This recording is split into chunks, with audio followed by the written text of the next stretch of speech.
Disney's sing-along songs, The Bare Necessities, is fabulous for two reasons. The first reason is that it's just a really great collection of songs, but it's actually more than that. It's a well-packaged film with beautiful transitions between each song, and Jiminy Cricket has such a wonderful role to play in this. This was released originally 1987, directed by Phil Savenick, and obviously we have a whole bunch of different Disney songs. Now, there were a couple of songs that felt a bit of a weak link. They weren't, at least nowadays, they're not as iconic as a lot of the other songs.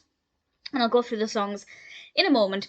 But I will say that the actual structure of this is fabulous. And we actually have an overarching theme, which is not always the case with Disney sing alongs. The theme here is animals. And each song has something to do with animals or focuses on animal characters, whether the animals are singing or the animals are being sung about. And Jiminy Cricket actually, not only does Jiminy Cricket introduce each song, but he sometimes talks over the song. That sounds like it would be annoying, but he just occasionally interjects with a thought or comments on something, not in a way that interrupts the song. It's positioned in between singing. So it's beautifully edited, beautifully put together, and I really like that. I don't know if that happens on any other sing along, but this is the first Disney sing along that I've watched where the character, the owl, or in this case Jiminy Cricket, has a bit more of an interactive involvement with the song choice. And I think that that works really well. But of course, really, we're all here for the songs.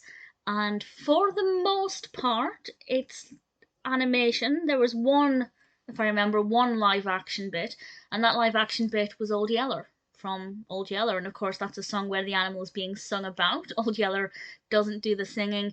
I say it's a mix of animals singing and being sung about. So I'll go through the songs. So I guess this is a tiny spoiler. If you don't want to know what any of the songs were, I will mention them all. So we have, in chronological order, the first Bare Necessities, the first Jungle Book song rather, Bare Necessities. We then have You Are a Human Animal, which is apparently a Mickey Mouse Club song, and I wasn't actually familiar with that song. It was it was okay, but for me, I didn't have any emotional response to it. It's not a song.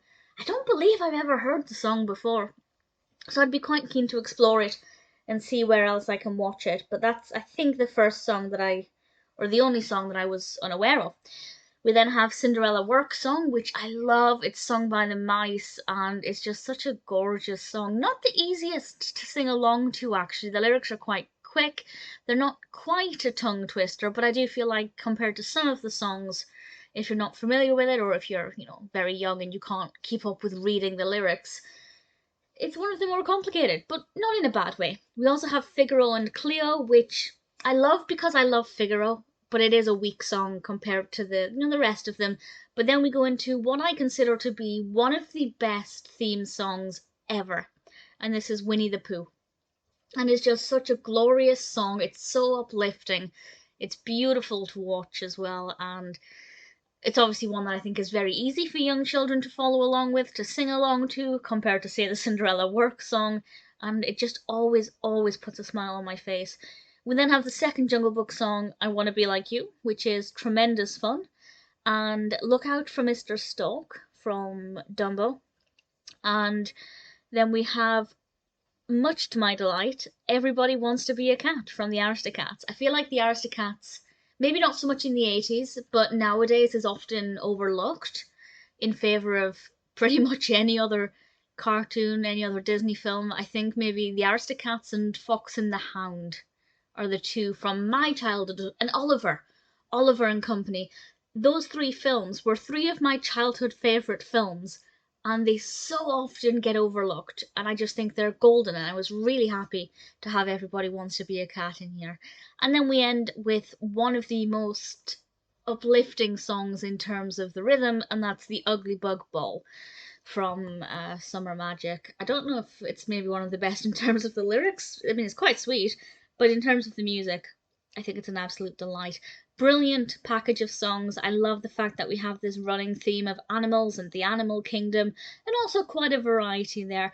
I feel like maybe Old Yeller shouldn't have been in there because the rest of them are animation, and had it been a mix of live action and animation, it would have made sense, but having just one live action in there kind of doesn't really make a lot of sense to me. So I think they could have replaced that with literally any Disney film. There are so many Disney films from before this that they could have chosen quite a few. But I mean, they had two Jungle Book songs. There's no reason why they couldn't have two Aristocats songs. I would definitely support that. Also, is Winnie the Pooh technically an animal song? I suppose he is. He is a bear, but he's a soft toy. Would you say Winnie the Pooh is an animal or a toy? It's not something I ever thought about. It's not a question I ever thought I'd ask. But either way, it is delightful. The Bare Necessities is a beautiful sing-along. It's uplifting. It's beautifully edited, wonderfully presented by Jiminy Cricket, and an absolute delight to watch and listen to.